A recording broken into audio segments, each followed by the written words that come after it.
மக்கள் ஒருபுறம் தெய்வம் ஒருபுறம் பக்கம் துணையென நிற்கும் இருபுறம் என்ற பாட்டுடை தலைவன், தேசிய முற்போக்கு திராவிடக் கழகத்துடைய நிறுவன தலைவர், களம் கண்ட முதல் தேர்தலில் சட்டமன்ற உறுப்பினராக வெற்றி பெற்று களம் கண்ட இரண்டாவது சட்டமன்ற பொதுத் தேர்தலில் எதிர்க்கட்சி தலைவராக பரிணமித்து மூன்றாவது கட்ட தேர்தலில் ஒரு மிகப்பெரிய அத்தியாயத்தை எழுதுவார் என்று கருதியிருந்த காலகட்டத்தில் நயவஞ்சக அரசியலால் வீழ்த்தப்பட்டார் புரட்சிக் கலைஞர் கேப்டன் என்பதை நான் நன்கு அறிவேன்.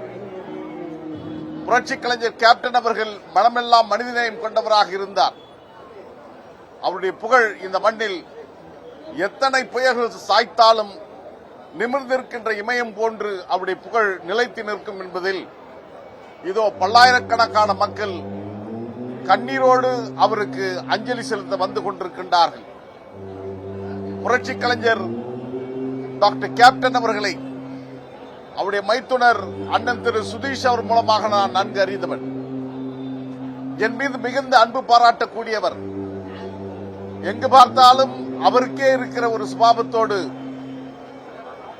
மனித நேயத்தை, நட்பை வெளிப்படுத்துகின்ற ஆற்றல் அவரிடம் இருந்தது.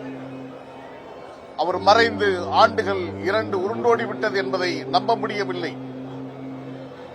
இந்த மண்ணில் அவர் பல சாகசங்களை நிகழ்த்தியிருக்கிறார். ஒரு தலைசிறந்த நடிகராக இருந்து பல்வேறு சாதனைகளை இந்த மண்ணில் நிகழ்த்தியிருக்கிறார் அருந்தொண்டுகள் மூலமாக. அவர் அரசியல் கட்சி துவங்கிய போதும் அதே பணியை தொடர்ந்தார். ஆனால் புரட்சிக் கலைஞர் டாக்டர் கேப்டன் அவர்கள் எந்த நோக்கத்திற்காக அந்த இயக்கத்தை துவங்கினாரோ அந்த இயக்கத்தினுடைய பாதை ஐயம் தெளிவு பெற தொடர்ச்சியாக நடந்து கொண்டிருக்கிறது.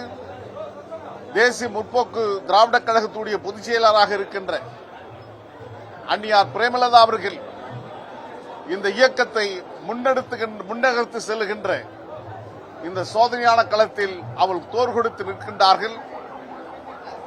எனவே புரட்சிக் கலைஞர் அண்ணன் டாக்டர் கேப்டன் விஜயகாந்த் அவர்கள் எழுந்து பாடுகின்ற அந்த தோழர்களுக்கு ஆறுதல் சொல்ல வார்த்தைகள் இல்லை.